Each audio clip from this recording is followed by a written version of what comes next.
Breaking news है और अहम खबर यह है कि नून लीग के लॉन्ग मार्च की तारीख तब्दील कर दी गई है। अब ये लॉन्ग मार्च 26 मार्च को होगा। नवाज शरीफ ने लॉन्ग मार्च की तारीख तब्दील करने के हवाले से इजाज़त दे दी है।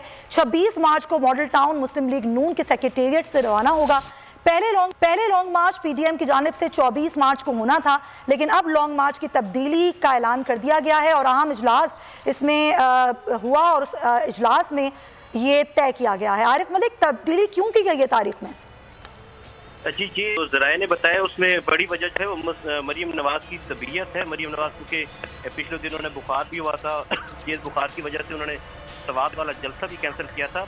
जो अभी तक वजह सामने आई है उसमें मरीम नवाज की तबीयत सामने आई है, क्योंकि मरीम नवाज अभी अब लाहौर पहुंची हैं।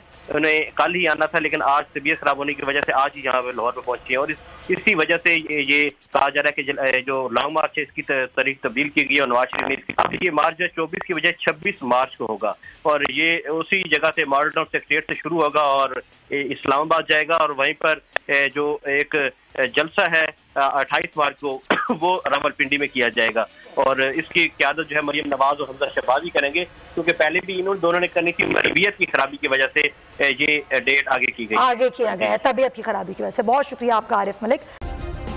सब्सक्राइब करें और बेल दबाएं ताकि कोई खबर रह न जाए।